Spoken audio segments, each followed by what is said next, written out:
Chegamos à 20ª porção da Torá, a porção Tetzaveh, que quer dizer ordene, né? Quando o Eterno ele estava ali conversando com o seu servo Moshe, conversando assim, né? Passando instruções para Moshe. Moshe ali, literalmente, no monte, só recebendo e anotando tudo que o Eterno estava ordenando. Por isso que está dizendo, ele está repassando uma ordem. Então, por isso que o Eterno está dizendo, você deve ordenar, ordene, Moshe. Ordenar o quê? Ele separar alguns itens para a confecção do tabernáculo. Então, como a gente viu na porção anterior com o irmão Carlos, ou a porção Terumá, onde se falava de uma contribuição, uma, uma oferta que deveria ser dada por espontaneidade, né, de livre coração, a pessoa não poderia ter nenhum peso em fazer aquela oferta. Porém, preste bem atenção, o Eterno está só falando com Moshe, o povo não sabia de nada até aquele momento. Não sabia que haveria uma contribuição, não sabia que haveria um tabernáculo a ser criado, não saberia quais eram os itens do tabernáculo. E na porção anterior, a gente viu que teve vários itens que seriam confeccionados pelo próprio povo, né? E o Eterno iria instruir o povo para para confeccionar esses itens, e literalmente o povo seria agraciado com esses itens, né? Maravilhosos aí que serão confeccionados. E qual o detalhe principal, meus irmãos? Esses itens vão arremeter a nós, meros mortais, né, simples seres humanos, a ação que remete ao nosso próprio corpo humano. Esses itens que vão confeccionar o tabernáculo, o próprio tabernáculo em si, nos arremete ao nosso corpo. Mas como, meu irmão? Como é que a gente pode associar uma morada, né, temporária, ambulante, né, se é que a gente pode dizer assim, a o corpo do ser humano? Como a gente pode associar a isso? A gente vai ver nessa porção vários itens e a semelhança do tabernáculo com o nosso corpo humano. Estou só corrigindo um detalhezinho aqui, antes de começar, para que na hora do estudo saia tudo bem. Aqui, para não esquecer de quem vai ver em casa, né? Então, lembrando, Moshe nada disse ao povo, até o momento ele está ali ainda no Monte Sinai, conversando com o Eterno, e o Eterno vai passar essas instruções para ele. 40 dias e 40 noites sem comer e sem beber, né? Hoje a gente não consegue passar um dia. Dia de Yom Kippur a gente já fica chorando, né? Imagina alguém 40 dias e 40... Ou seja, Moshe estava tão conectado ali com o Eterno que o tempo parou para ele. Ele não sentia nem fome e nem sede. E o Eterno, ele afirma que vai habitar não no tabernáculo. Ele diz que vai habitar onde? No meio do povo. A palavra que está usada ali é Betorã, entre vocês. Não é uma palavra no singular. E habitarei nele, no tabernáculo. Fala que habitarei entre eles. Ou seja, que essa habitação que está sendo construída não é uma habitação para o Eterno. É simplesmente um local de encontro. Onde o ser humano, se quisesse ter acesso à sua redenção, à sua santificação, iria até esse tabernáculo, e nesse tabernáculo ele iria encontrar a representação do que é o Eterno. Então, eu coloquei como tema o tabernáculo e o ser humano, que a gente pode encontrar nesse tabernáculo várias ilustrações, vários exemplos do que é nossa parte como seres humanos, como quem serve ao Eterno. Assim como alguém que não pode, a gente não pode chamar, por exemplo, um porco de alimento, o ser humano, sem estar conectado com o Eterno, ele não vai exercer a sua função correta, porque cada um vai ter a sua função nesse mundo. A função de nós, seres humanos, é louvarmos e adorarmos o Eterno. Prestar atenção nos seus caminhos, colocar em prática, porque se a gente não botar em prática, está fazendo o quê, né? É melhor ficar em casa assistindo TV Globinho. É verdade, meu irmão. A irmã Marlene andou, veio de longe, o Alisson está aqui perto, mas o o Ida veio de longe, o irmão Carlos daqui de perto, mas vão andando no sol quente aí. Só hoje não tava chovendo, né, meu irmão? Botou o guarda-chuva aí. Cada um tem seus afazeres, mas a gente decidiu estar aqui. Então, estando aqui, nós literalmente, estando aqui, devemos estar aqui. Não a nossa mente. A gente tá aqui, a nossa mente, ó, voando, como Peter Pan, né? Tá voando aí nos contos, né? Que ele sai voando com as asinhas dele. Alice no País das Maravilhas, né? A gente deve estar presente, não é isso? Então, eu coloquei aqui, olha, um exemplo. Vou virar aqui para vocês um pouco. Olha aqui o tabernáculo, tá vendo?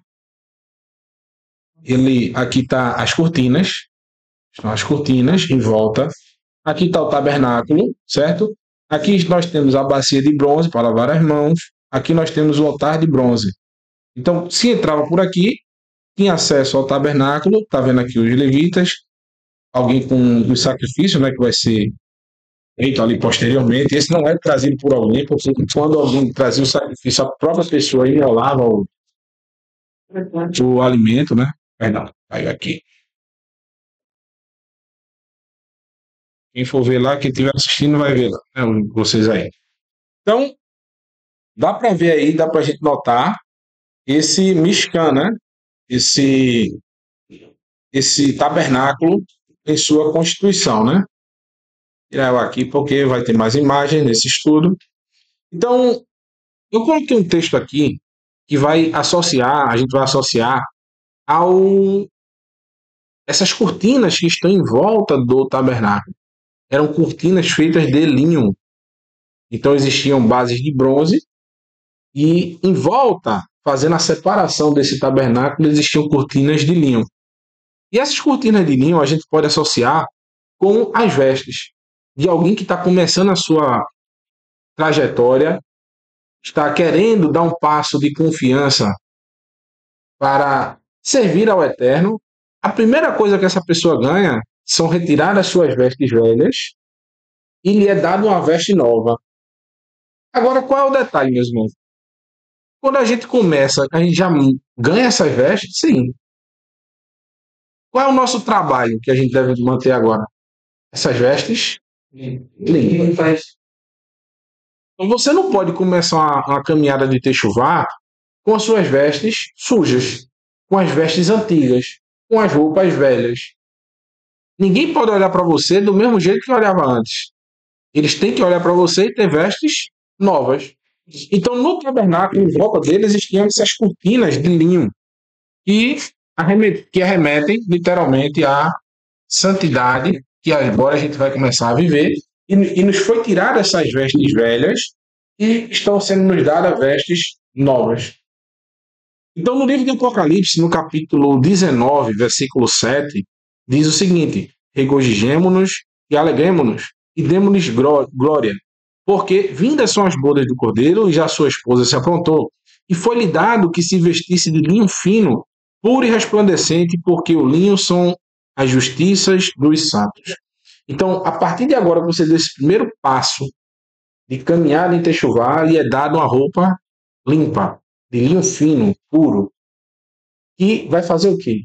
Vai te separar da maioria do povo, né? Porque a maioria do povo não vai andar aí vestido de linho fino, não é isso? Linho fino é uma veste específica para quem vai estar literalmente se separando de uma sociedade. Então, ser separado, ser santo, não é você estar longe de ninguém, mas é que as pessoas olhem para você e percebam que há algo diferente em você. Não é a mesma pessoa, você não está do mesmo jeito. Então você está se vestindo de uma forma separada, kadosh. Então, quem estava de fora aí do tabernáculo, eles não conseguiam ver o que estava acontecendo ali por dentro por causa de quê? Por causa dessa cortina que havia em volta do tabernáculo. E essas cortinas representavam a santidade. Então, deixa eu ver minhas anotações aqui.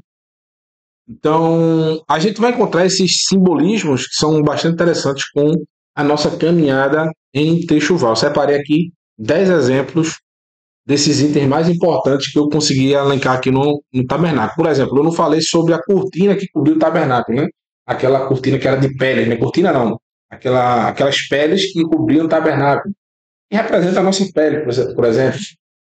Tem os desenhos, né? A Arca da Aliança, suas nuances, seus anjos. Eu não vou falar sobre os mínimos detalhes dos itens sagrados. Eu vou falar de alguns itens que vão dar para a gente, segundo a Escritura, um exemplo do que é o corpo humano, do que deve ser o ser humano que serve ao Eterno. Entendeu? Então, na porção anterior, a gente viu o quê? Na porção que a gente falou, justamente, Terumá. Falou justamente sobre a parte coberta do tabernáculo, também o altar de bronze, a bacia de bronze que servia para lavarem, né, os pés e as mãos, a menorá, a arca da aliança, vários utensílios. Porém, se a gente analisar esses itens mais importantes do tabernáculo e sua disposição, encontraremos muitas coisas interessantes. Então, como a gente viu, essa cortina em volta representa o quê? Uma veste nova. Quem é servo do Eterno vai poder estar sujando as suas vestes o tempo todo?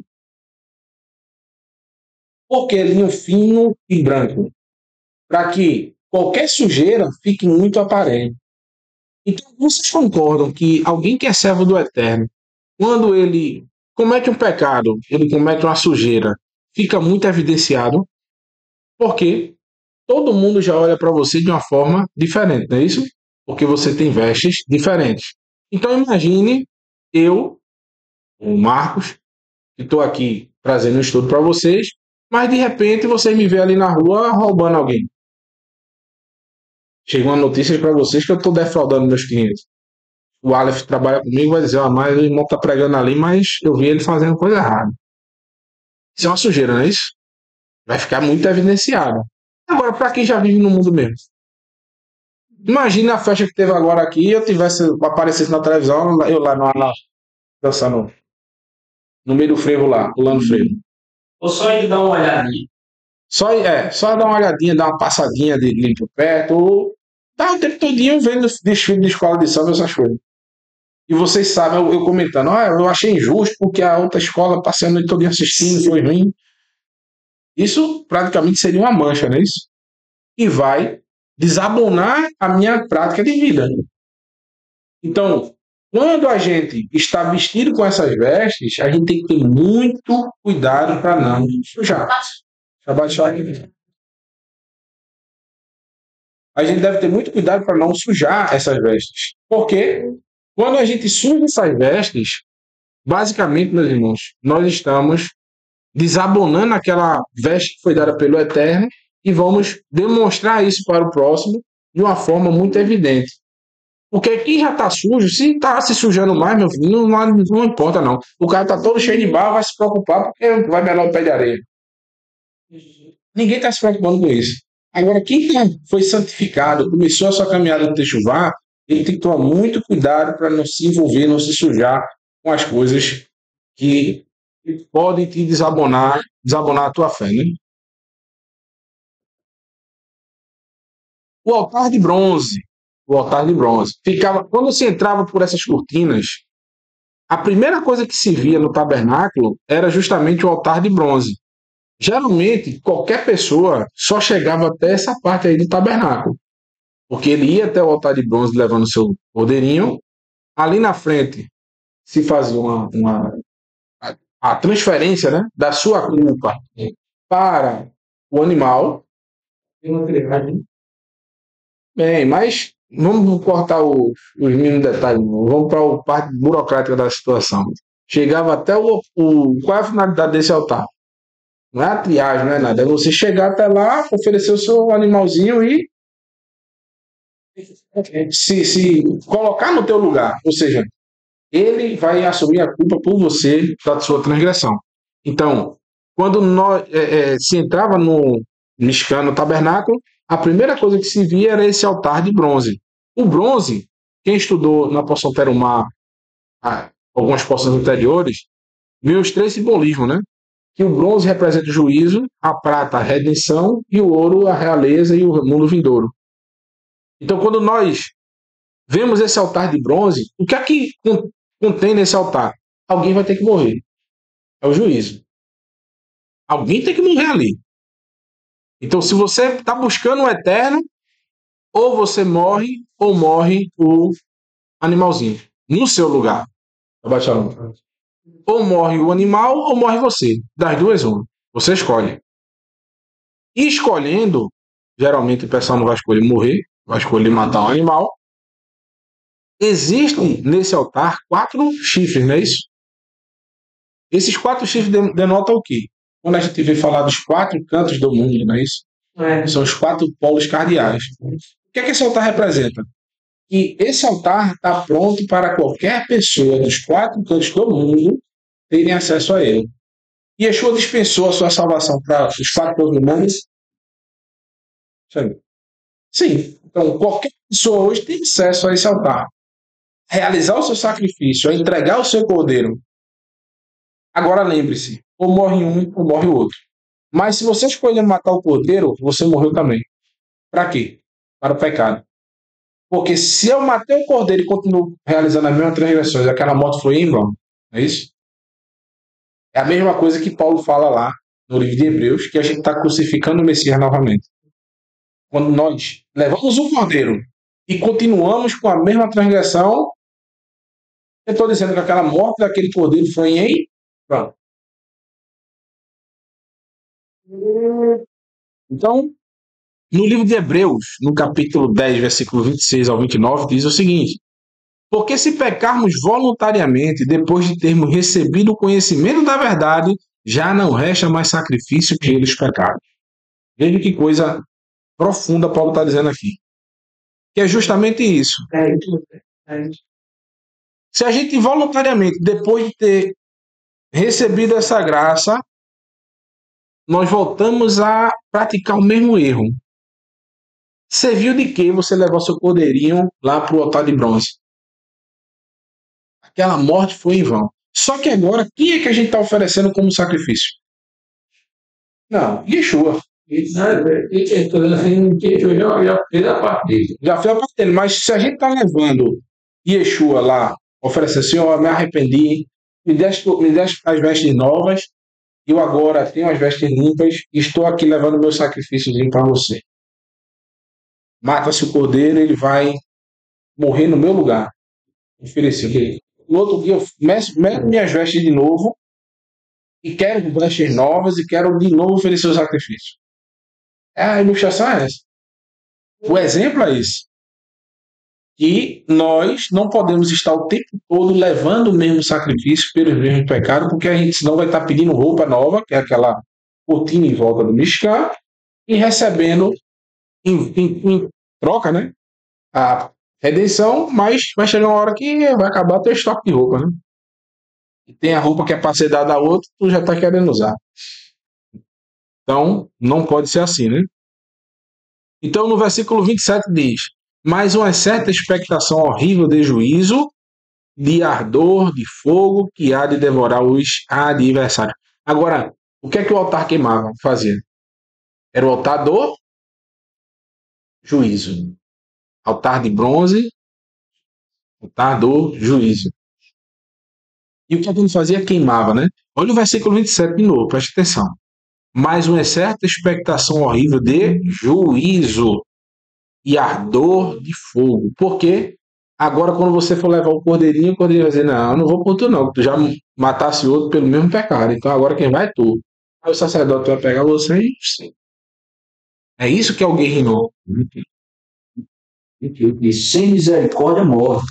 E o depoimento de Deus é persistente. Sim, sim. Porque ainda tem o quê? Negação da Torá. Exatamente. Então, observem.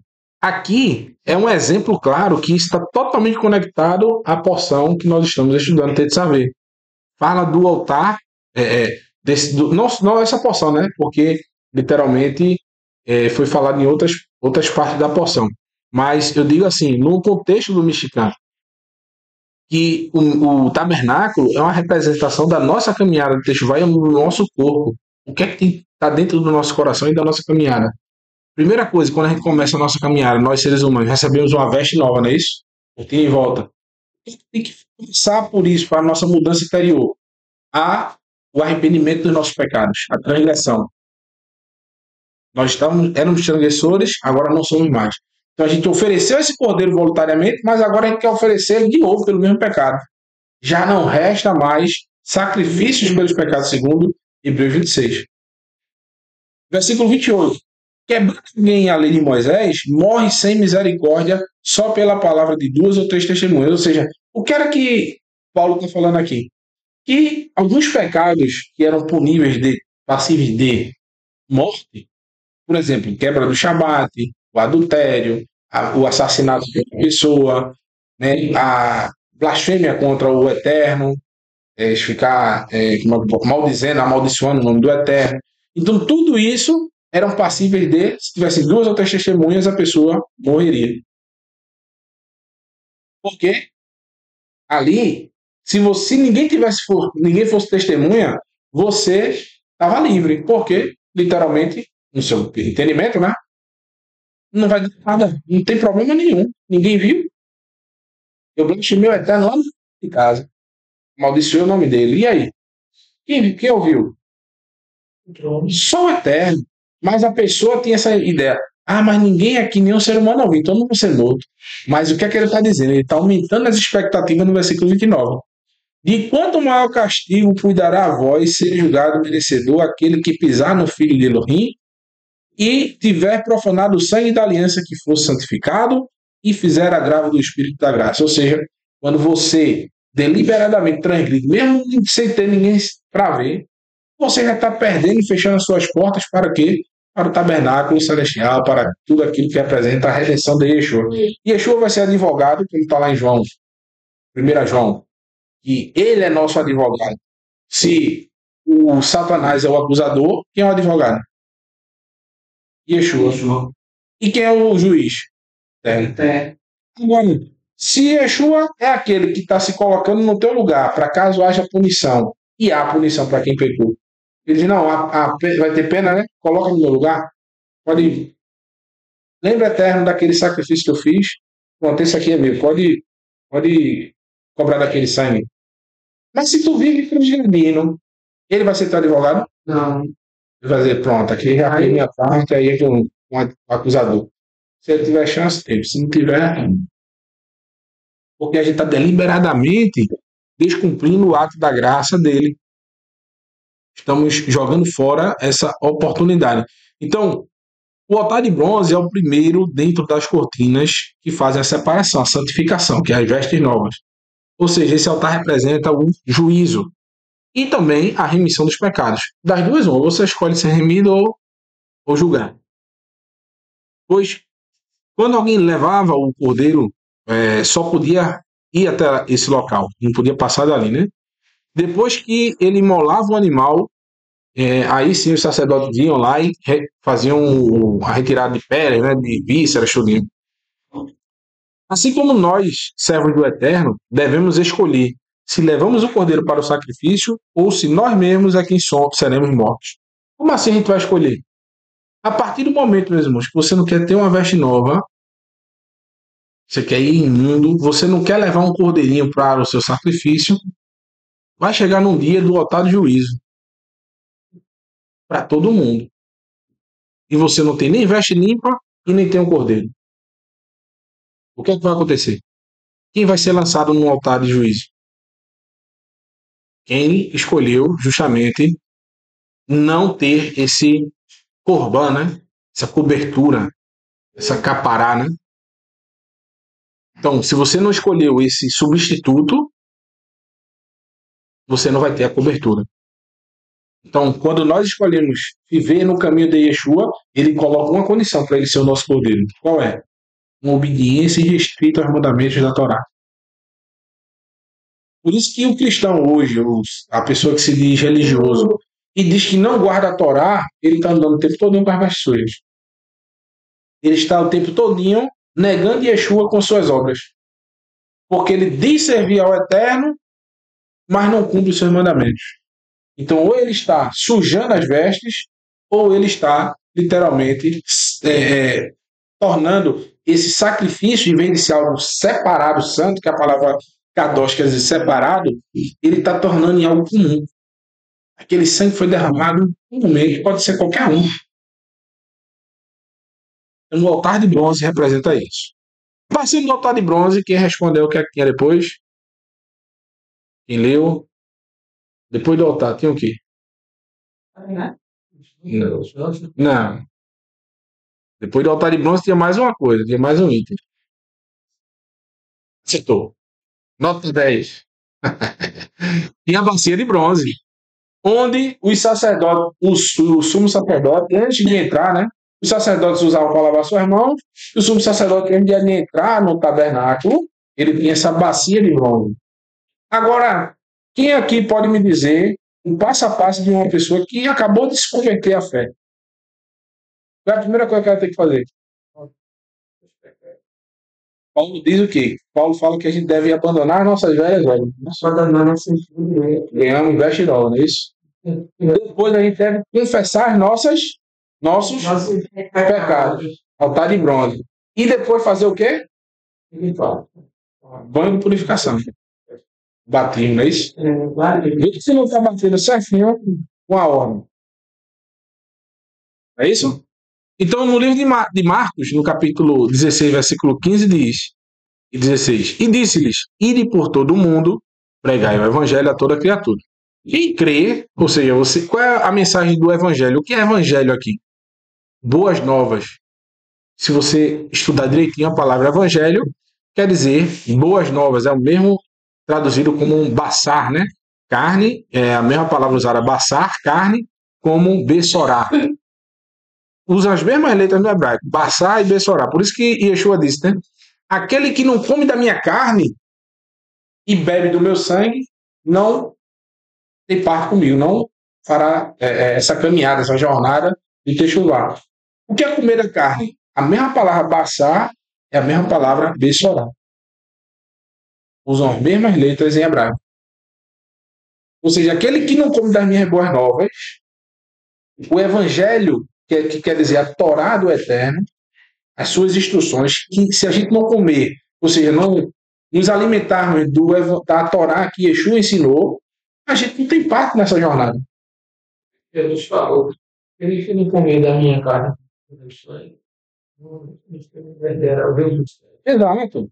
Então, veja bem, quando você crê, você está recebendo vestes novas. Aí você parte para pedir remissão, perdão dos seus pecados. Você está aceitando o sacrifício de Yeshua. Por fim, você vai ser batizado. Aí diz, quem crê e for batizado será salvo, mas quem não crê será condenado. Então, a gente tem essa bacia de bronze como ainda na parte exterior, né? Olha que a gente nem chegou na parte interior ainda do tabernáculo, a gente está só na parte exterior. A gente, enquanto essa bacia, tem o significado de limpeza e purificação das nossas transgressões. Deixa eu só fechar aqui, pronto. Ou seja, devemos nos purificar daquilo que nos fez pecar, para que possamos só então ter acesso aos pontos mais profundos do nosso ser, nós como seres humanos. Não pense que quando você levantou a mão, eu acredito, você já tem fé. A fé se dá, meus irmãos, ao caminhar. Você vai caminhar aos poucos, pouco a pouco, com o Eterno. Não é de uma hora para outra deixar lá dele, não. Confiança, fidelidade ao Eterno se dá pouco a pouco. Essas são as exceções de pessoas que têm, literalmente, ao conhecer a verdade, já tem uma fé plena, completa. Yeshua disse que a nossa fé deve ser de que tamanho? Grande ou... Tamanho grande, ou seja, por que ele diz isso? A expectativa dele é lógico que a gente cresça e evolua, mas que ele não espera muito do ser humano. Portanto, que ele acredita um pouco. Ele tem um pouco de fidelidade, um pouco de confiança no Eterno, já é suficiente para fazer grandes feitos, realizar grandes mudanças, né? Por quê? Quando ele fala lá, você vai poder dizer para a montanha, se você tiver fé do tamanho do grão de mostarda, você vai poder dizer para a montanha, passa daqui para lá e esse monte passará. Ou então dirá para uma árvore, arranque-se e vá para ali e ela vai se arrancar e vai para lá. O que é que ele quer dizer com isso? A natureza da árvore é sair andando. A natureza de uma montanha é se jogar no mar. A natureza do ser humano é se arrepender? Não. Então, isso é uma mudança natural do seu ser. O grão de mostarda, Yeshua diz, né? Que plantado se torna uma grande árvore. O grão de mostarda não passa disso aqui, ó. É um arbusto. Como é que ele se transforma numa grande árvore? Porque ele mudou a sua característica. Ele ele mudou ele transcendeu a sua característica, que é ser desse tamanho. Ele agora cresceu. Assim deve ser a nossa fé. Tem que ter um pouco de fé, a gente vai conseguir mudar essa percepção de sermos pessoas pecadores, ruins e miseráveis, e a gente vai ser alguém que teme ao Eterno e consegue guardar a sua aliança. Entendeu? Então, logo após, quando você entra no tabernáculo, o que é que se encontra lá? Tem 3 itens logo após a cortina ali. Quem sabe, quem sabe? Não, arca não. Tem o santo, mesa de pães, acertou. A mesa dos pães. Existiam 12. A mesa da lembrança do Eterno, né? O que é que representa os 12 pães? Todo mundo sabe aqui. Que estavam perpetuamente ali. Mas não era só isso. Também. Eu disse 3 itens. Ela só acertou um. O senhor acertou o segundo. E qual era o terceiro? A mesa dos pães, o candelabro. E? Menorá? Não, a menorá é o candelabro. Falta mais uma. Agora, Quando a gente quer ter um cheiro bom no ambiente assim. Incenso, altar de incenso. Altar de incenso. Existiam esses 3 itens lá dentro do santo, né? A parte santa. Ou seja, quem entrava para fazer um sacrifício, ele conseguia ver o que tinha dentro. Então são as partes mais ocultas de nós seres humanos. Aqui a gente vai encontrar as coisas que nós vamos ter as percepções só depois que a gente começar a ter essa caminhada de redenção. A gente recebeu uma veste nova, nós fizemos o sacrifício, nós tomamos o banho de purificação, então nós adentramos no tabernáculo. E logo a gente encontra a mesa dos 12 pães. Porque isso representa o quê? Que a gente agora está começando a fazer parte de um povo. Então, esses 12 pães em Efésios 2, versículo 1 em diante, diz o seguinte: E vos vivificou, estando mortos em ofensas e pecados. Deixa eu só clarear aqui um pouquinho, para ficar melhor a leitura. Pronto. Versículo 2: E que noutro tempo andaste segundo o curso deste mundo, segundo o príncipe da potestade do ar, de espírito, que agora opera nos filhos da desobediência. Ou seja, aqui está um passo a passo desse estudo que a gente está dando. Por quê? Paulo está falando o quê? Nós éramos pecadores, a gente fazia parte de quê? Do povão, não é isso? Do povo que não ligava para nada, andava com as vestes sujas.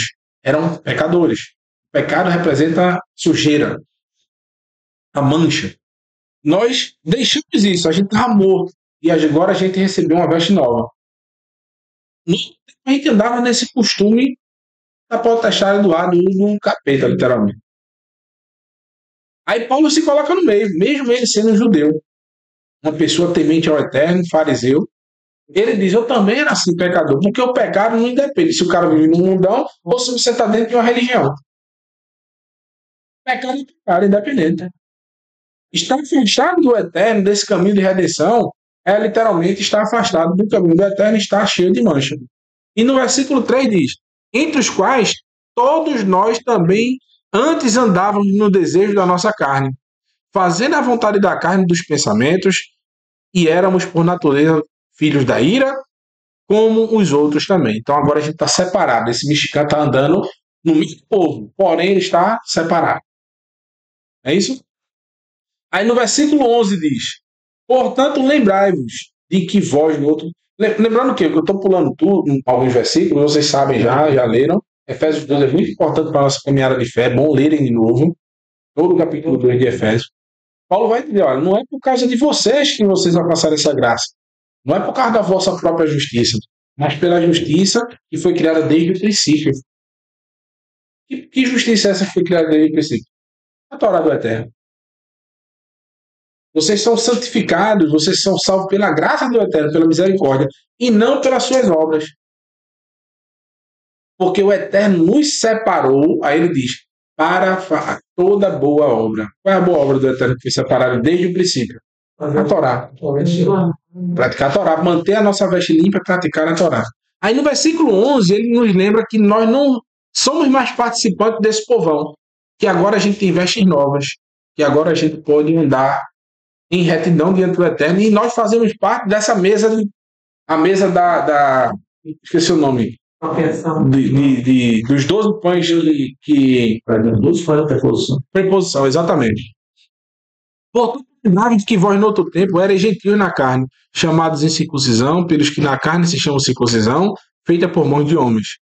Que no tempo que estavais sem um Mashiach, separados da comunidade de Israel. Naquele tempo vocês estavam sem um Mashiach, separados da comunidade de Israel. E estranhos às alianças de promessa, não tendo esperança sem Deus no mundo. Mas agora em Yeshua HaMashiach, vós que antes estavam longe, já pelo sangue do Mashiach chegaste perto.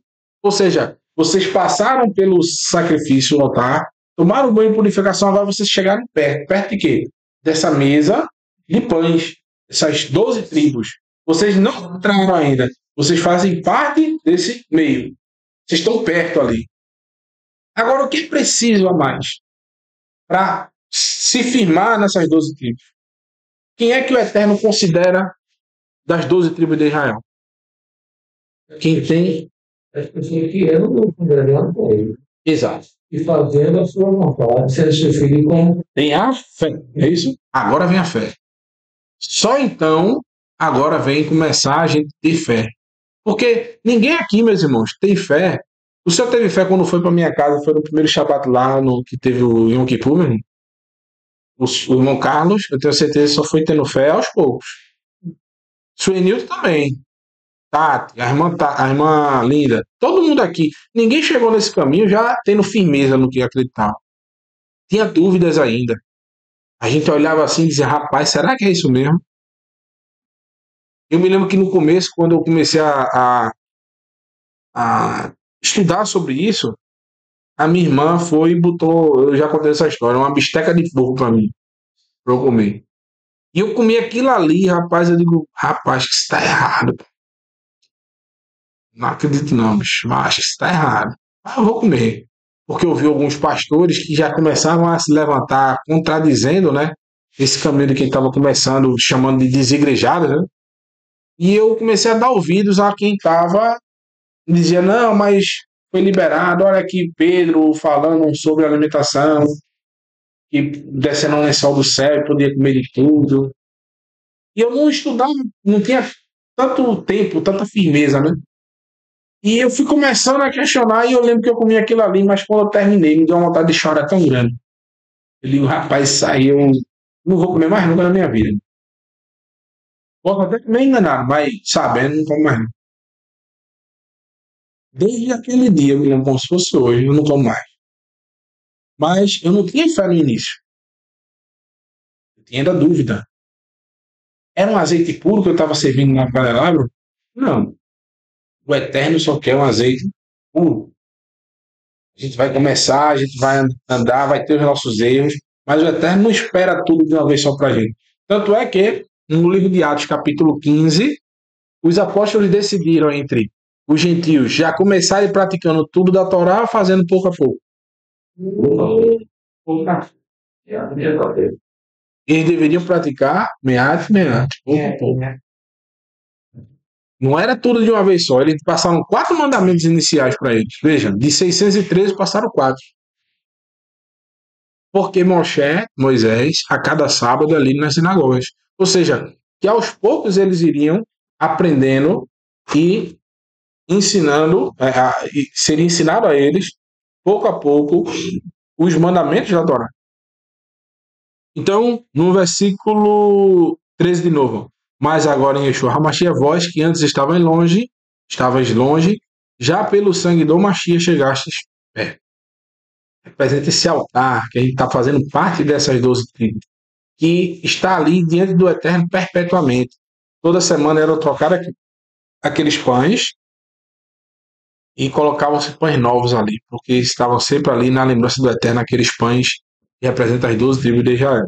Por exemplo, professor, Sim, meu. que as pessoas deveriam, nós mesmos, usarmos, está chegando de Jeová, você é uma velha criatura. Então, se você é uma velha criatura, você agora, quando passa a estar em Teixeira, você passa agora a buscar ser uma nova criatura. E quando você passa a ser uma nova criatura, você passa a deixar a fazer obras novas. E as obras que você fazia eram obras velhas. Então, as pessoas estão pensando que quando chegar no dia do julgamento, vai ser julgada a fé ou ser julgada as obras? As obras que vai te seguir, as obras que vai me seguir. Aquilo que eu estou fazendo, aquilo que eu estou praticando, de agora, a partir do momento que conheci essa verdade, que vi que eu deixo claro, que estou arrependido e estou buscando o caminho do eterno, vai ser julgado as minhas obras. As minhas obras, e todo aquele que se arrependeu, que não se arrependeu, não será julgado a sua fé. Porque tem gente que vai falar, não, mas a sua fé, você vai vencer isso aqui, não. Vai ser as suas obras. Porque as suas obras que vai apontar, está lá no livro de Apocalipse, que no capítulo 19, no livro de Apocalipse foi lido, e diz que o Eterno estará no seu grande trono branco para julgar o quê? As obras daqueles que foram praticadas.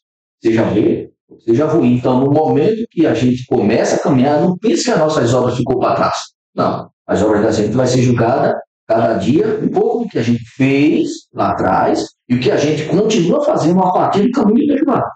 Não pense que a gente está dizendo isso. Agora, o bom é a gente já começar a pegar essas obras que nós estamos fazendo, esse sacrifício sem valor, vamos botar ele para ser queimado, vamos trazer um sacrifício com valor para o altar. Exato. E a gente entra no Mishkan, a gente viu que nós entramos e vimos o quê? Primeiro, a mesinha, né, que tinha lá os pães, né, que representa as 12 tribos. Logo depois, a menorá, que o irmão Xenilton falou ali, que é o candelabro, né? E nesse candelabro, meus irmãos, ele estava ali dentro do tabernáculo. Ou seja, quem estava fora via, ele via só os relampejos da luz, né, que saía de dentro do mexicano, é isso? A luz estava lá dentro, ninguém sabia, né, ninguém via o candelabro em si. Podia ver até a sua sombra, no máximo. A sombra dele fazendo nas cortinas, né? Porém, o que se via era da porta ali, você via aquela luz saindo de lá, mas era uma luz que não era uma luz forte, não é isso? Uma luz que encandeia tudo. Era uma luz que agrada, né? Vocês já viram... Só era aquele assim. Exato. Vocês viram a luz... Já viram a luz de um abajur no escuro, aquelas luz amarelinha, bem clarinha? A coisa ali, não é uma vela, quando você acende mesmo, tá no escuro. É maravilhoso, né? Chega a dar um aconchego à pessoa. A luz da menorá era isso, não era um negócio muito grande, não. Se chama luz de ambiente. Luz ambiente, exatamente. E você vai agradar com aquela luz, não é uma luz forte, né? E no livro de Mateus, no capítulo 25, versículo 1, fala justamente sobre esse azeite e essa luz que se espera dos servos do Eterno, que ela deve ser uma luz como a da menorá, contínua, versículo 1 em diante. Por quê? Qual era a função do sacerdote com relação à menorá? Era para que essa menorá nunca se apagasse, não é isso? Que esse fogo permanecesse aceso. Agora, ele colocava uma quantidade excedente de óleo, ele tinha essa chance de fazer isso? Não. Ele tinha que manter aquela quantidade de óleo, de azeite, no nível. Então, era um trabalho contínuo. Ele não conseguia esborrar, botar uma grande quantidade e deixar 3, 4 dias e ir embora. Ele tinha que fazer aquilo todos os dias. Assim, a nossa confiança no Eterno. Como é que a gente vai buscar? A fé vem pelo quê? Pelo ouvir e ouvir o quê? A palavra do Eterno. Quem não estuda a palavra do Eterno diariamente vai ter fé. Luz acesa. A luz vai estar acesa. É bem que você fazer um fogo de lã e não botar lá. Então, se você associar a menorá, que está dentro do tabernáculo, a fé, você vai observar que é exatamente o trabalho que o sacerdote tinha todos os dias. De todos os dias, dia após dia, 365 dias por ano, colocar azeite na menorá. Se ele não botasse, se apagava. Exatamente. Então, se a menorá se apagasse ali, era um aperreio muito grande. O pessoal ficava queria logo a cabeça do sumo sacerdote. Porque não pode. Tem que fazer todo dia seu trabalho. Então, ordenança. Exato. Se a gente está fazendo essa analogia que o tabernáculo é o nosso corpo, a nossa menorá pode se apagar? A gente pode tirar férias de 1, 2 dias? Não. A gente tem que ser vigilante, constante, família, o tempo todo, né? Tem que ser uma pessoa perfeita. O que é perfeito? É você não deixar essa chama apagar. Quando nós, meus irmãos, dizemos, mas hoje eu não vou fazer não, amanhã eu faço. Amanhã pode não vir, né? Porque só pertence ao eterno o nosso acordar. E possa ser que seja o meu último dia de vida. Possa ser que eu não acorde amanhã. Amanhã eu começo, amanhã eu vou começar a fazer a leitura, a ler as escrituras. Amanhã eu busco. Mas o irmão Marcos, ele lê todo sábado. E durante a semana, teu candelabro ficou apagado, filho? Tu só vai acender no domingo? Onde é que está escrito isso? No Shabat eu vou lá para a congregação. Qual é a diferença da gente para qualquer religião? Se a gente fizer assim. Nenhuma. Porque eu estou confiando a minha vida ao líder que está ali ensinando no estudo. A pessoa que está ensinando. E olha que tem alguma religião que ainda faz mais pegorosa mesmo do que as pessoas só buscam de sábado. Exatamente. Por quê? É necessário que a gente tenha a nossa convivência e comunhão com o Eterno e a fé individual. Não pense que por minha fé vocês serão salvos, não. Nem por minha fé vocês serão condenados, não. Eu posso ser condenado e vocês serão salvos. Como o contrário é verdadeiro. Por quê? Cada um vai dar conta de si, meus irmãos. A gente está aqui um para ajudar o outro. A gente é parte desses pães que a gente viu, né? Dessas 12 tribos que estavam ali juntas, unidas. A gente está unido aqui. Porém, a caminhada é individual. Cada um vai dar conta de si. E a menorá, o Eterno vai dizer, meu irmão, a menorá só acendia no sábado, né? Rapaz, só tinha fé no sábado. Eu só buscava ler no sábado. Só me buscava no sábado. E eu olhava. Ele estava lá no sábado e ele olhando pro teto, pensando quando é que acaba, que hora é essa. Né? 1000 vezes. Se a gente não tivesse essa congregação aqui, mas que todos nós lêssemos bastante a Escritura, buscássemos bastante a Escritura da terra. Imagina você em casa para acender uma lâmpada, sem ter um recipiente para colocar o querosene. Você tem um recipiente, você tem um querosene, não tem um recipiente. Então, está vendo os irmãos o que tem que ser o recipiente, o querosene é a palavra. Então, a lamparina, que as pessoas andavam dentro de casa, você tinha casa que não tinha luz, não.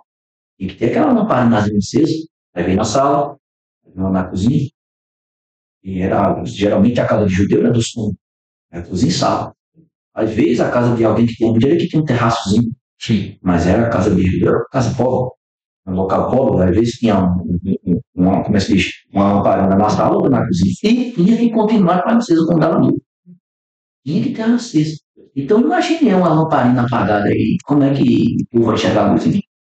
Como é que eu vou transmitir para as pessoas que a lamparina é apagada? Eu não tenho nada que mostre a qualidade de um cristão. Sem ter azeite, sem ter nada. Então, era necessário o povo comprar azeite para colocar nessa lamparina para que não chegasse ao anoitecer, a lá acesinha. Exatamente. Aí no livro de Mateus, no capítulo 25, versículo 1, existe uma parábola que o irmão Marlon sempre está lembrando para a gente também, e eu costumo trazer nos meus estudos, que vai dar esse exemplo para a gente. Diz o seguinte, o reino dos céus será semelhante a 10 virgens que tomando as suas lâmpadas, que é a palavra mesmo, menorá, apesar de a menorá, né, ser bastante conhecida, né, mas a palavra menorá em hebraico quer dizer poste também. E qualquer coisa que você tenha um recipiente que traga a luz é uma menorá. Então, Yeshua comparou a gente ao que também, já? Vocês são a luz, né, isso do mundo. Por quê? Ele considera todos os seres humanos como um recipiente dessa luz. Como o ser humano fosse uma menorá. E diz, tomando suas lâmpadas, saíram ao encontro do esposo. 5 delas eram prudentes e 5 eram loucas. As loucas, tomando suas lâmpadas, não levaram azeite consigo. não liam a escritura, não tinham essa reserva, essa gordurinha, só tinham para aquele dia. Mas as prudentes levaram azeite nas suas vasilhas com suas lâmpadas, e tardando o esposo, tosquejaram todas e adormeceram. Mas, à meia-noite, ouviu-se um clamor. Aí vem o esposo. Sai-lhe ao encontro. Então todas aquelas virgens se levantaram e prepararam as suas lâmpadas, todas. Só que tinha algumas que não tinham azeite suficiente, não é isso? Aí o texto diz: E as loucas disseram aos prudentes: Dai-nos do vosso azeite, porque as nossas lâmpadas se apagaram. É possível você dar fé aos outros? Não. Mas elas pediram um pouquinho da fé dos outros. Dai-nos um pouquinho do teu azeite. A senhora dá, irmã, do seu azeite para alguém? Não tem nem como. Não tem nem como. Porque a fé é individual, meus irmãos. Ou você vai ter todo aquele trabalho para extrair o azeite, amassar. O azeite ele não se dá facinho, não. A gente vai falar já já sobre isso. O azeite não vem fácil, não. Principalmente o azeite que dá luz. É o primeiro que a gente tem que fazer sacrifício para isso. Que é o mais saboroso. Quem gosta de azeite extra virgem? É gostoso ou não é? Aquele outro que é, não sei se vocês já viram, que é uma embalagem vermelha, aquele é o azeite de segunda prensa. É gostoso também, porém não tem tanto sabor tão marcante quanto o azeite extra virgem. E mesmo azeite é da mesma azeitona, às vezes saiu da mesma prensa. E o azeite de terceira prensa ninguém toma. É muito amargo, é só bagaço. Então, no versículo 9 ao 13 diz: Mas as prudentes responderam, dizendo: Não seja o caso que nos falte a nós e a vós. Ides antes aos que vendem e comprai-os para vós. Quem é que vende azeite mesmo? É onde essas pessoas estavam procurando o seu azeite, essas 5 loucas.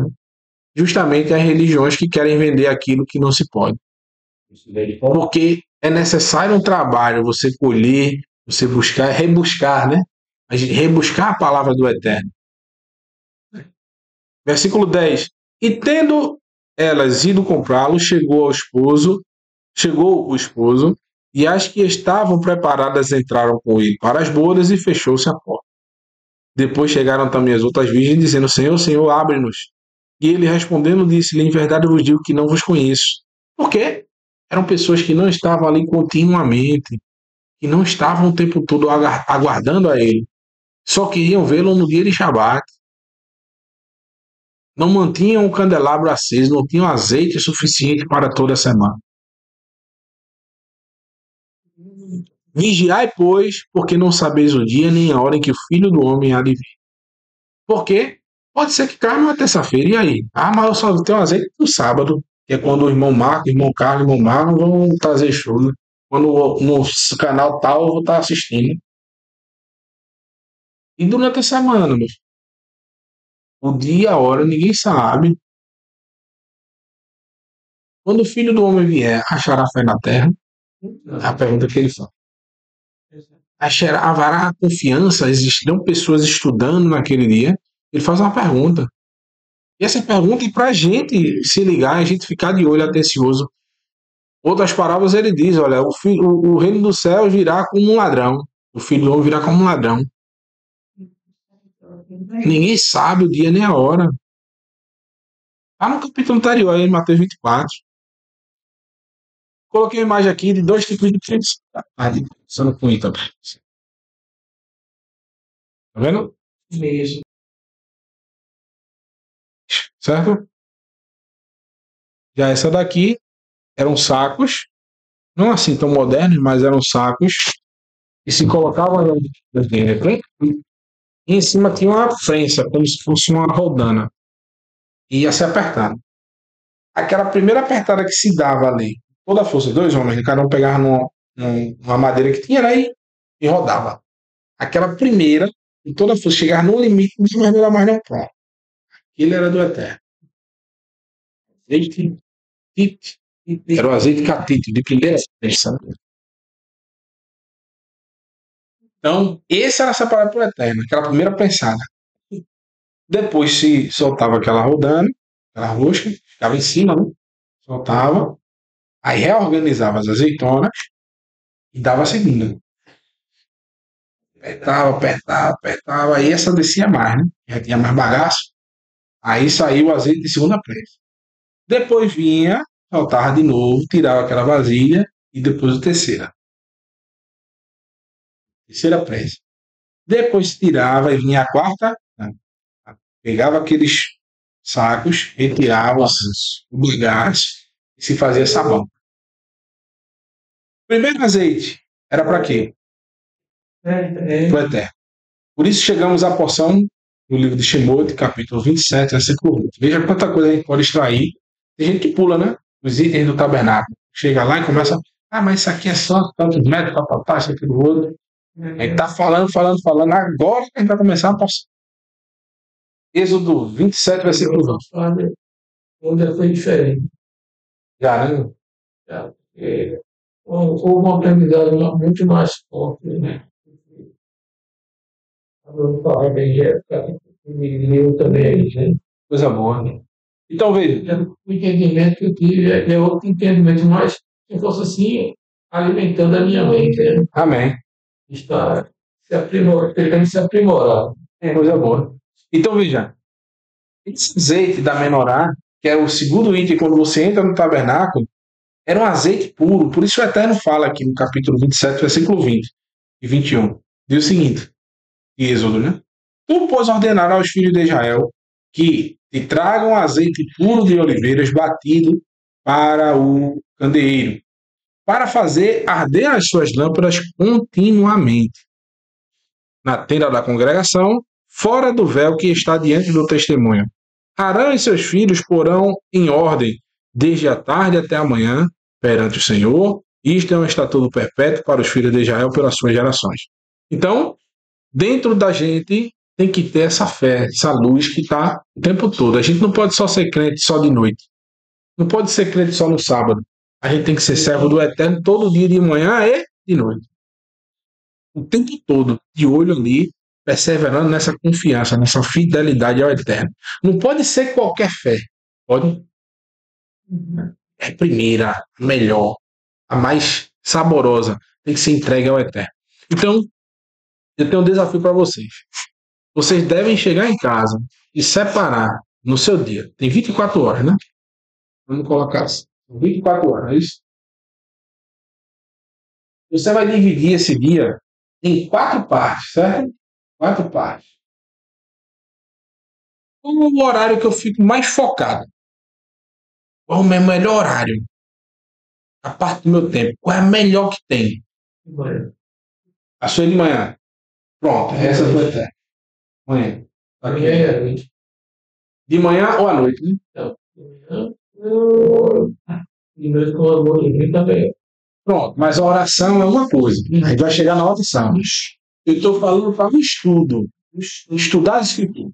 Então, vamos colocar aqui. Você tem 4 horários. 4 partes do seu tempo. Só que a gente só tem manhã, tarde e noite, né? Tem madrugada nenhuma. Tem gente que você faz madrugada também, né? Mas, por exemplo, você gosta de fazer de madrugada, não é isso, meu irmão? Porque para ele é o horário que ele está sacrificando até o seu sono para poder meditar na escritura. E realmente é um horário que você não tem ninguém para aperrear. Você não se distrai de nada. Separa um horário de 4 da manhã às 5, de 5 às 5, ninguém sabe. Mas no mínimo, pessoal, você vai ter que ter uma parte para o Eterno. Hoje, a maioria das pessoas só divide o seu tempo em 3 partes. Para si mesmo, para o trabalho e para o próximo. Alguns só tem ele mesmo.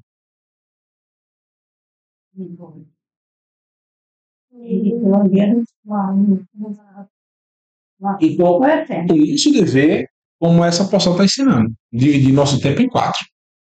Qual é a primeira parte? O Eterno. É a primeira prensa.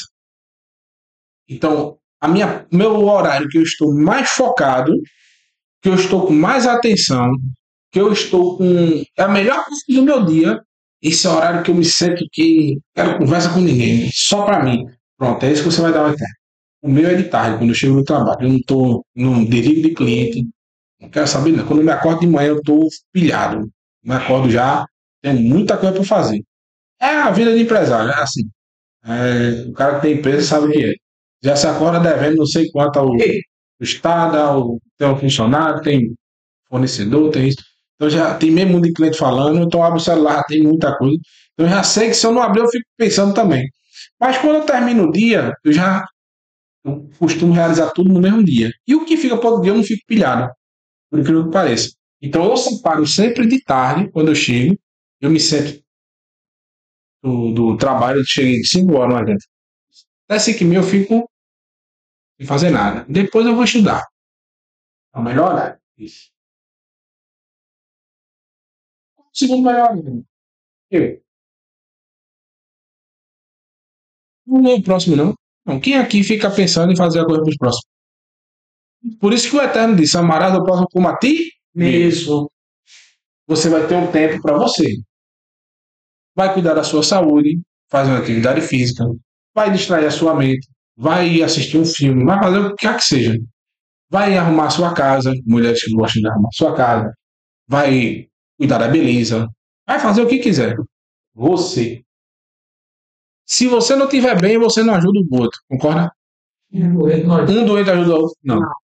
Cuide da sua saúde. Eu sugiro, faça uma atividade física, uma caminhada, uma academia, o que quer que seja. Vá estudar, vá ler um livro sobre outras coisas, sobre sua profissão. Isso é o seu trabalho. Também está aqui no meio. Certo? Por isso que o Eterno não pediu a maior parte do tempo para ele, não. O Eterno pediu quantos dias para ele? Um só. E quantos dias ele deu para o ser humano? 6. A maior parte pode ser até para o ser humano. Porque a maior do azeite não é o de primeira prensa, não. O de primeira prensa tinha um jarrinho. O de segunda tinha um tonel. O Eterno não quer ter o muito, não. Ele quer, literalmente, que tu o ame muito. Ou seja, que o teu melhor que dê a ele. Mas que tire pelo menos da melhor parte do seu dia, a hora que você tem maior concentração, e vá lá estudar e buscar as escrituras. Para encher o seu tempo. Então, deve estar aqui assim, ó. A segunda parte, eu. Bem grande, ó. Então, tudo que você tem que fazer seu. A terceira parte, qual é a terceira prensa? Porque a segunda era para alimentação. Você se alimentar. O azeite da segunda prensa era usado para alimentação. A terceira parte era usada para cosméticos, usada para ferimentos, usava-se em feridas, e lâmpada. Usava nas lamparinas. Comuns, né? A terceira prensa é um óleo com muitos resquícios, até não dava para comer. Então, a gente pode botar para o próximo. Vou olhar para o meu próximo também durante o meu dia. Vou ajudar alguém, vou ligar para um irmão, vou conversar com o irmão Carlos, aí estava com uma enfermidade, vou ligar para o irmão Carlos para saber como é que está. Fazer essa ajuda. Eu vou até o meu vizinho perguntar se ele está com fome. Eu sei que é uma pessoa deficiente. Eu vou perguntar à minha vizinha se ela está precisando de alguma ajuda na casa dela. Eu vou tirar um tempo do meu dia para fazer o bem. Esse próximo pode ser a tua família, tua mãe, teu pai. Você tem uma relação ruim com a sua mãe. Já pensou? Você tem uma relação ruim com o seu pai. E você chega lá de tardezinha, o pai está precisando de algo. Quebra ou não quebra? Tem uma relação ruim com a sua mãe. Você chega assim e diz: mãe, eu fiz um cafezinho para a senhora aqui. Senta aqui para comer comigo. Quebra ou não quebra? Tem uma relação ruim com a tua esposa. Você vai lá e faz uma surpresa para ela, lava os pratos, tu nunca lava o prato. Vai lá e lava os pratos, arruma uma cria aí, meu irmão. Isso mesmo. Entendeu, né? Mas olha, a água mole, pedra dura, tanto bate até que quer. Todo dia você vai tentar um pouquinho. Você vai fazer o bem ao próximo, independente. Esse próximo está dentro, pode ter certeza que sempre tem, viu? Ou é seu vizinho, ou sua família, o que quer que seja. Próximo. Por fim, a quarta parte, esse aqui é o sabão. O sabão, meu irmão, é o teu testemunho diário. é a limpeza que você dá no seu dia a dia. A purificação de todos que estão à tua volta.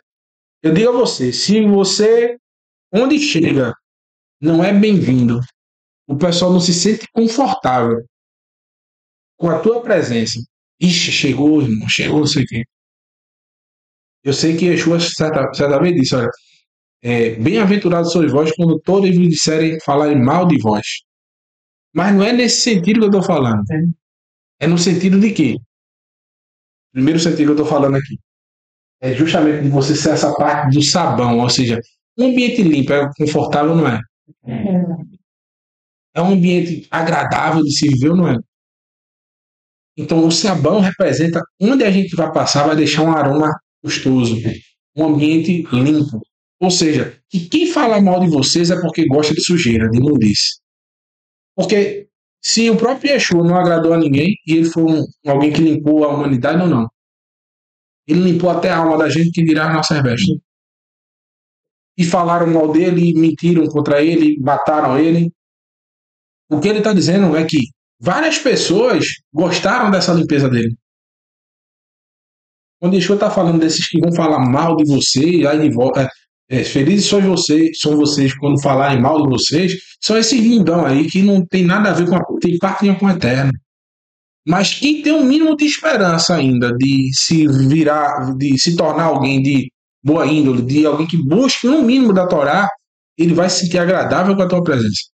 Isso é a quarta parte, é ser o sabão na vida dos outros. É algo que você não vai gastar tempo nenhum para isso. Vai ser o teu testemunho diário. Só em você chegar num local, você já vai estar limpando a vida dos outros.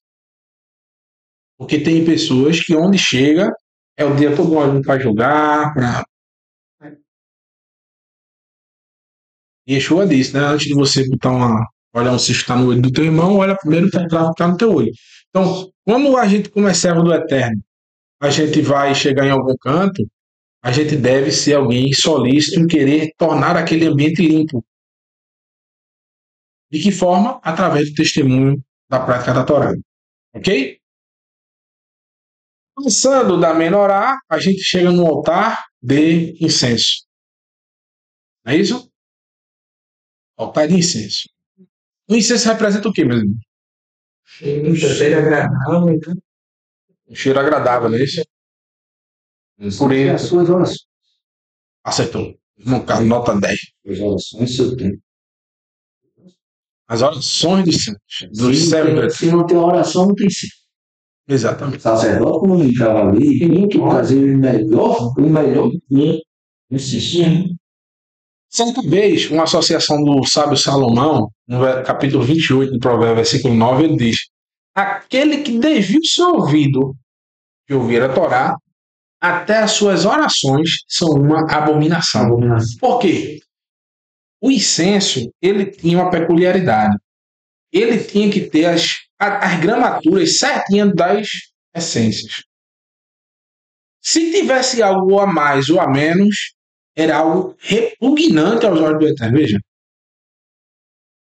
Se faltasse alguma coisa, ou se tivesse algo passando, o Eterno diante, aquela pessoa que faz, que é isso aqui?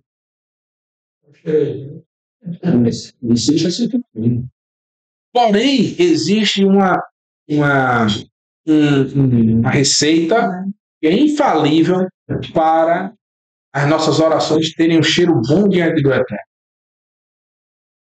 que é a obediência aos mandamentos da Torá. E não chegarmos para o Eterno pedindo qualquer coisa, nem falando sobre qualquer besteira. A gente deve ocupar o Eterno nas nossas orações, na nossa conversa com Ele, com coisas que concernem ao seu reino. Por isso, olha o que está escrito no livro do Apocalipse, capítulo 5, versículo 8. E havendo tomado o livro, os 4 animais e os 24 anciões prostraram diante do Cordeiro, tendo todos eles harpas e salvas de ouro cheias de incenso, que são as orações dos santos. Então, no livro de Mateus, a gente está agora na parte de dentro do tabernáculo, não é isso? Não é dentro? Está na entrada. Entrou, né? Ele está na primeira. Exato, na parte do santo. Aí tem o Santo dos Santos, mas a gente já está dentro. Entramos pela primeira cortina. Tem duas coisas que estão dentro da menorá, do tabernáculo, que Yeshua fala lá no livro de Mateus, capítulo 6, no Sermão da Montanha. Veja. Sim. Exato. A primeira coisa que ele fala é justamente sobre as nossas obras. Que a gente não deve fazer uma obra de justiça, de fé e confiança, que a gente, quando fala de ser daquela obra de fé, à vista dos outros. A gente deve fazer o quê? Que ninguém veja, não é isso? A menorá estava dentro de algum canto que alguém via. Não. Ou seja, é dentro do tabernáculo, não é isso? É algo escondido. A luz tem que ser só um vislumbre ali. Quem estava ali levando o seu animal para o sacrifício, ele estava vendo só curioso assim, né? Ei, tá olhando o que o sacerdote dizia? Ei, rapaz, tá olhando o que aí? Não só a luzinha que está saindo por baixo da cortina ali. O que é aquilo ali? Ai, quero saber demais, bora passar. Gelo. Ou seja, nossas obras de justiça, de fé, porque quando eu ajudo o meu próximo, eu estou demonstrando, materializando a minha fé no Eterno. Eu não preciso fazer bem ao próximo. Porém, eu faço porque eu tenho confiança em ajudar o meu próximo, porque o Eterno me ordena a fazer isso. Não é isso? A oração, não é isso? Que está escondido dentro do santo. Mateus 6, versículo 6 diz: mas tu, quando orares, é para a gente fazer exposto. O altar de incenso estava exposto. Apesar de existir uma fumaça ali, o pessoal sabia que existia, porque existia uma fumaça. Mas ninguém sabia por onde sair. Entra no teu aposento e fechando a tua porta, ora a teu pai que está no secreto, e teu pai que vem em secreto te recompensará publicamente. O que estava dentro do Mishkan, que estava secreto? O altar. O altar de incenso. Então deve estar dentro de nós. A oração deve estar dentro de nós e a gente não precisa fazer isso mostrando para os outros. Entendeu? Aí no versículo 8 diz, no versículo 7, perdão, e orando não usei de vãs repetições, como os gentios, que pensam que por muito falarem serão ouvidos. Ou seja, preste atenção, não é para fazer de todo jeito não, da forma que os gentios fazem. Não é para orar assim não. A receita, lembra que eu disse? A receita do incenso que tem que ser um determinado material, outro. É que a gente não foi ensinado a orar errado. Sim. Foi ensinado de forma religiosa.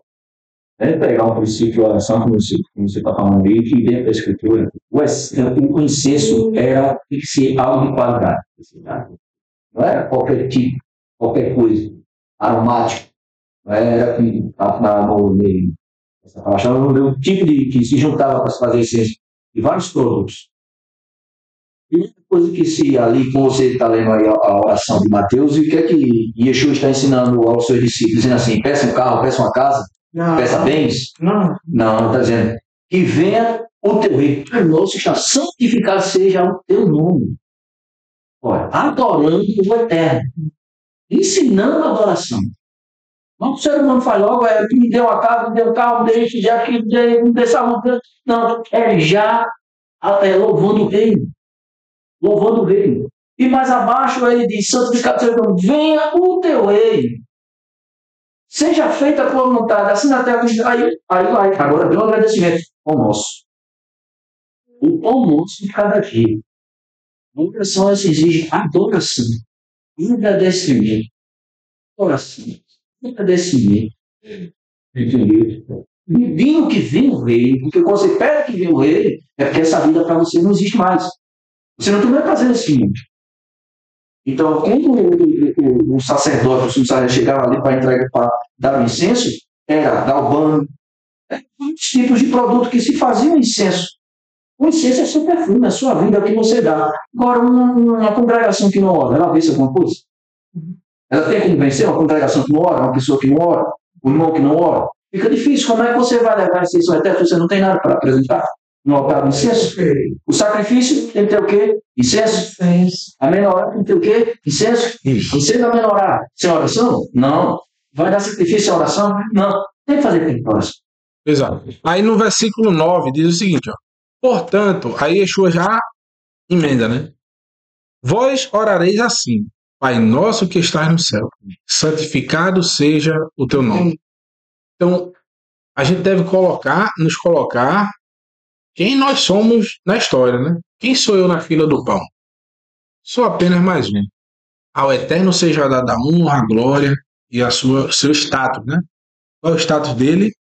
Alguém que é inacessível, porém se torna acessível. O Eterno não precisa da gente. Nós é que precisamos dele. Porém, hoje está se criando uma cultura em que o Eterno precisa da gente. Não. A maioria das pregações hoje está se colocando como se o Eterno precisasse do ser humano. Isso. Mas o Eterno, ele é o autoexistente que se revela. Ele que se deu a conhecer a nós. Porque ele não precisa de nada. Nós é que precisamos dele o tempo todo. Sem ela, a gente já estaria morto aqui.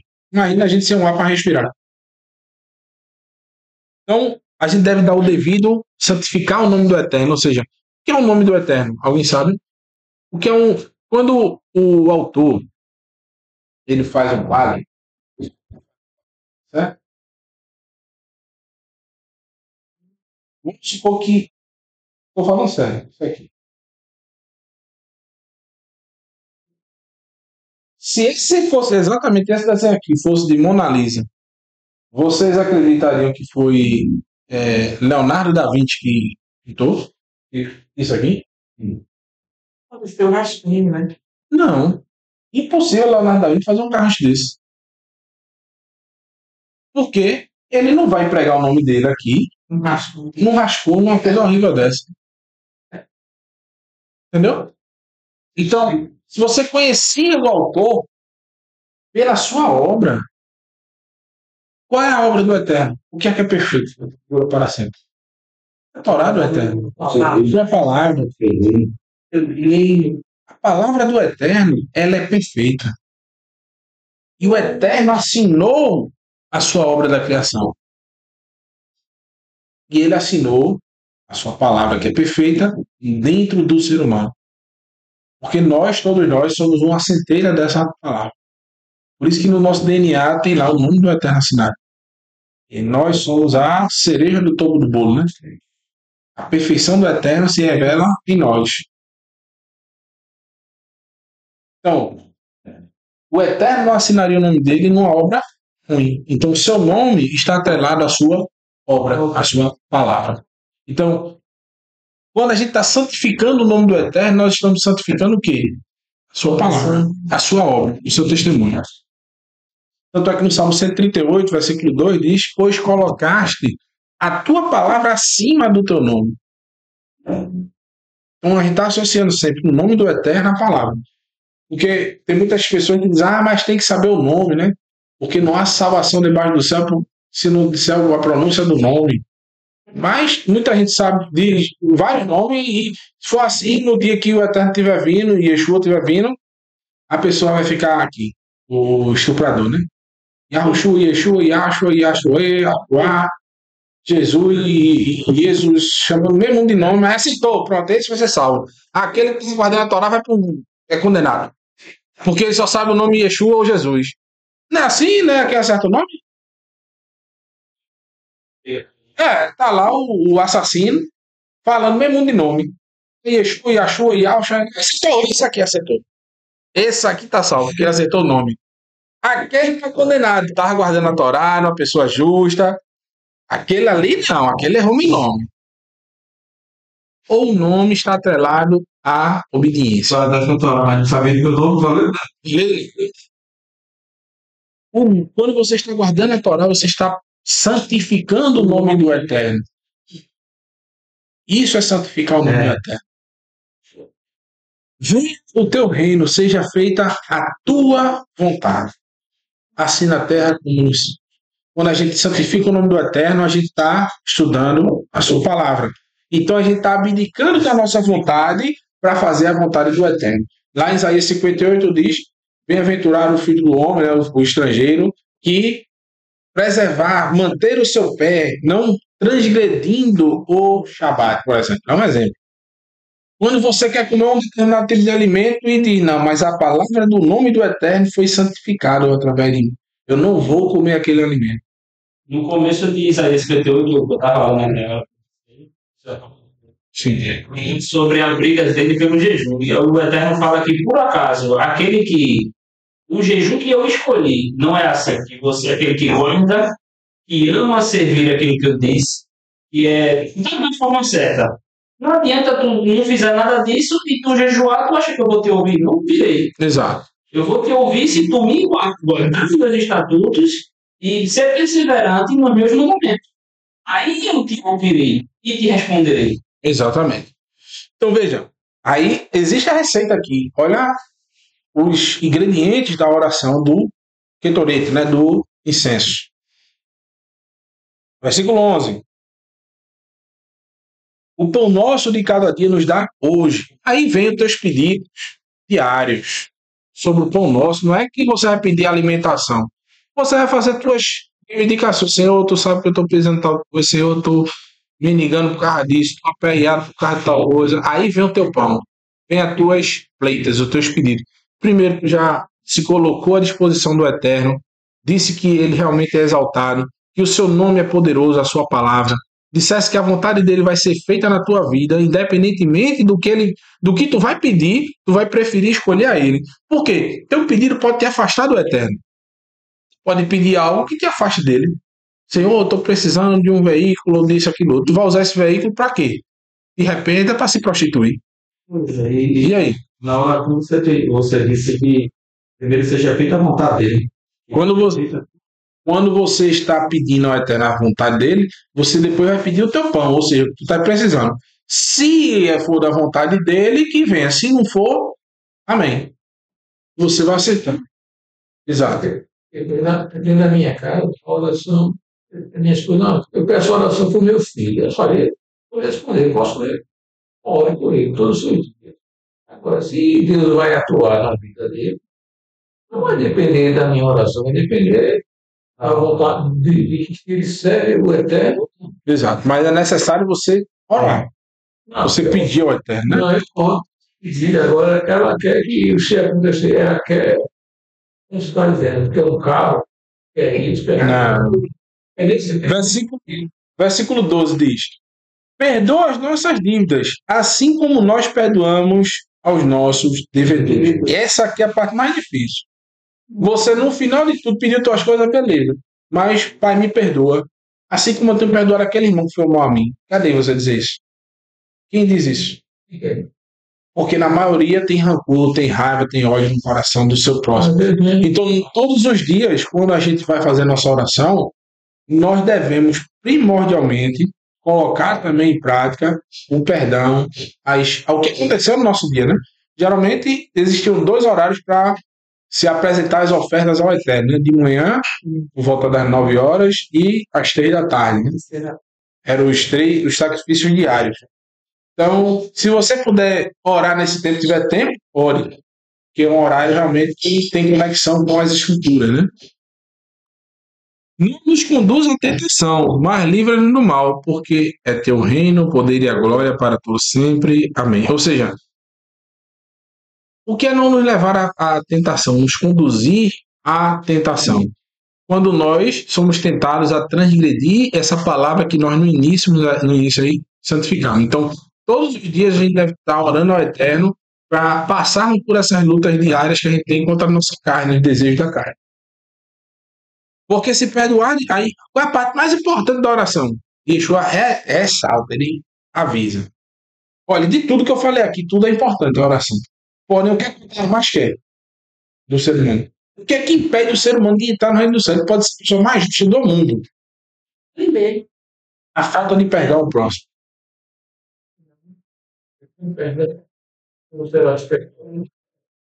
Isso ele enfatiza no versículo 14. Porque ninguém pergunta nada. Ele já diz, olha, porque se perdoardes aos homens suas ofensas, também o vosso Pai Celestial vos perdoará. Ou seja, aqui diz assim, porque se vocês perdoarem as pessoas que ofenderam vocês, o Pai de vocês que está no céu também perdoará vocês. Exatamente. E se você não perdoa, não adianta nem orar ao Eterno.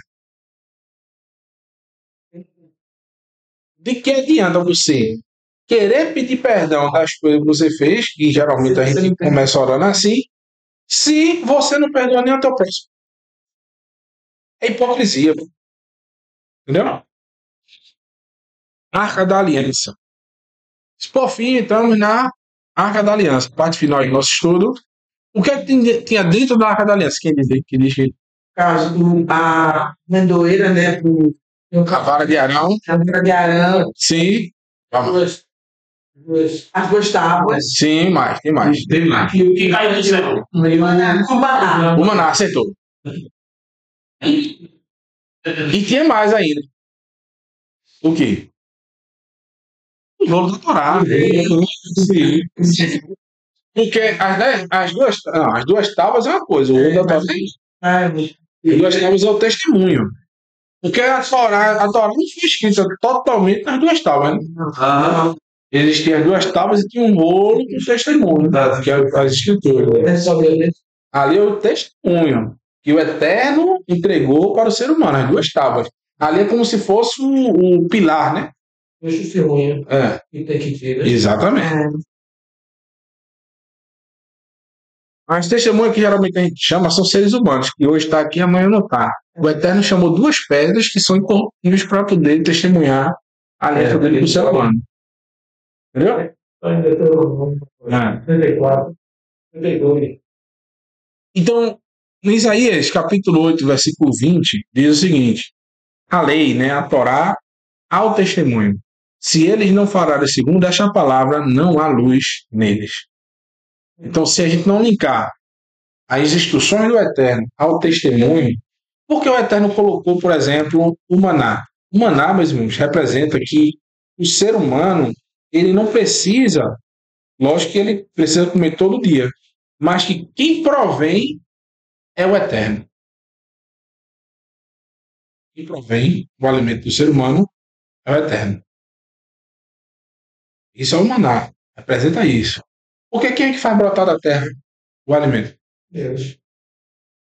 Exato. Então, o Eterno que provém para o ser humano. A vara que floresceu representa o quê? Não. A vara de Arão, Sim. que floresceu. O mundo vindouro, ressurreição do norte.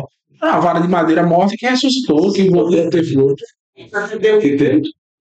São os testemunhos da promessa do Eterno. Sem raiz, sem nada. Que o Eterno vai nos alimentar, o Eterno nos dará a vida eterna. E as duas tábuas representam a comunhão do Eterno com o ser humano, que ele está presente, ele não se rebaixou, o Eterno não se rebaixa, mas que ele se deu a entender, se deu a conhecer o ser humano. Ele se colocou no mesmo nível da gente, nos ajudando a chegar até ele. Então, tudo isso está dentro da Arca da Aliança. Então, se o ser humano se recusa a falar conforme esse testemunho, como é que vai ser servo dele? E o que é que representa a Arca da Aliança? A parte mais sagrada do ser humano. Sim. O que é que faz ele pulsar? Olha, a gente tem dois cérebros, duas mentes. Temos a exterior e a interior. Quando você está fazendo alguma coisa errada, seu coração bate mais rápido. Sim. Ele está dando testemunho ali. Quando você encontra a sua esposa ali depois de um bom tempo, seu coração bate mais rápido. De alegria, de felicidade. Por quê? Você está dando testemunho, você está se materializando no coração de você, o seu sentimento. Então, não quer habitar no coração do ser humano. Onde é a parte mais importante de todo esse mexicano ali? Na Arca da Aliança, que ela está no Santo dos Santos, escondido, só podia entrar uma vez por ano. Ninguém pode ter acesso ao teu coração, mesmo. Já a gente vai dizer que vai ter acesso ao teu coração. Então, no livro de Apocalipse, capítulo 12, versículo 17, diz: e o dragão irou-se contra a mulher e foi fazer guerra ao remanescente da sua semente, os que guardam os mandamentos de Elohim. O que é que tem dentro da arca? Os mandamentos. E tem o testemunho de Yeshua. 12, 17. Então, essas duas coisas devem dar unida: testemunho com a Torá. Muita gente só tem o testemunho, outros só tem a Torá. Quem é servo prudente e fiel é aquele que tem as duas coisas. Jeremias vai falar justamente o que deve ter no coração do ser humano. 31 diz: Eis que vem dia, diz Adonai, em que farei uma aliança nova com a casa de Israel, com a casa de Judá, não conforme a aliança que fiz com seus pais no dia que os tomei pela mão para os tirar da terra do Egito, porque eles invalidaram a minha aliança, apesar de eu os haver desposado, diz o Senhor, diz Adonai. Mas esta é a aliança que farei com a casa de Israel depois daqueles dias, diz Adonai. Porei a minha lei no seu interior e a escreverei em seu coração. Eu serei o Elohim deles e eles serão o meu povo. Então, o Eterno quer colocar a sua lei, escrever a sua Torá em nosso coração. Esse é o santo dos santos do ser humano. Porém, quem é que tem acesso a ele? Outro item importante desse tabernáculo, o sumo sacerdote. Só o sumo sacerdote, meus irmãos, vai inspecionar, vai averiguar se tudo está nos conformes para ali se fazer, o Eterno se fazer presente. Quem é o sumo sacerdote, meus irmãos? Não. Yeshua. Yeshua que vai andar ali na tua escrutina e ver se ela está suja. Ele é que vai inspecionar o animal que está lhe oferecendo se realmente está certo. Se tu já tomaste teu banho de purificação da forma correta, ele vai entrar e ver se tu faz parte dos 12 pães. Ele vai ver se a menorá está certinha com o óleo correto. Ele vai ver se o teu altar de incenso está subindo o cheiro correto, com as especiarias corretinhas. Ele vai entrar no teu coração e vai ver se dentro tem lá Torá e o seu testemunho. Porque só ele pode dizer, não, esse aqui age conforme o que eu ensinei. Ele é o sumo sacerdote. Por isso que no livro de Hebreus, capítulo 4, versículo 14, diz ao 16. Deixa eu clarear aqui. Isso. Isso que temos um grande sumo sacerdote. Versículo 14 ao 16. Yeshua, o filho de Elohim, que penetrou nos céus, retenhamos firmemente a nossa confissão, porque não temos um sumo sacerdote que não possa compadecer-se das nossas fraquezas, porém um que, como nós, em tudo foi tentado, mas sem pecado. Cheguemos, pois, com a confiança ao trono da graça, para que possamos alcançar misericórdia e achar graça, a fim de sermos ajudados em um tempo oportuno. No livro de Bereshit, capítulo 2, versículo 7, diz o seguinte. Gênesis 2, versículo 7. E formou Adonai Elohim, o homem do pó da terra, e soprou nas suas narinas o fôlego de vida, e o homem foi feito alma vivente. Então, esse fôlego que penetra os pulmões do ser humano, que habita dentro do tabernáculo, que enche o tabernáculo com a glória do Eterno, é o nosso Mestre Yeshua. Que ele possa ser esse fôlego dentro de nós. A gente possa andar conforme o fôlego do Eterno. Porque se a gente, nós, homens, fizermos desse tabernáculo aqui, como Paulo fala, né? Vocês não sabem que vocês são o tabernáculo de Deus? O seu corpo é o tabernáculo de Deus? Se a gente, dentro de nós, não tivermos a presença do Messias, andando conforme ele andou, porque o tabernáculo era móvel, ele andava no meio do povo. Se a gente não andar no tabernáculo, no meio do povo, se a gente não fizer a nossa parte conforme a vontade do Eterno, não tivermos prestando atenção no mínimo detalhe da Torá, como a gente vai observar os grandes? Tem um detalhe, meus irmãos, que eu já ensinei aqui para alguns irmãos. Tem uns artistas que, quando eles vão fazer um pedido para o show deles, eles pedem coisas esdrúxulas, coisa assim absurda. Eu quero 1000 toalhas brancas com a temperatura de 27 graus Celsius. Aí no dia do show, o cara entra lá e ele vê se tem as 1000 toalhas e ele pega um termômetrozinho, bota lá e vê se está 27 graus Celsius. Muitos nem veem.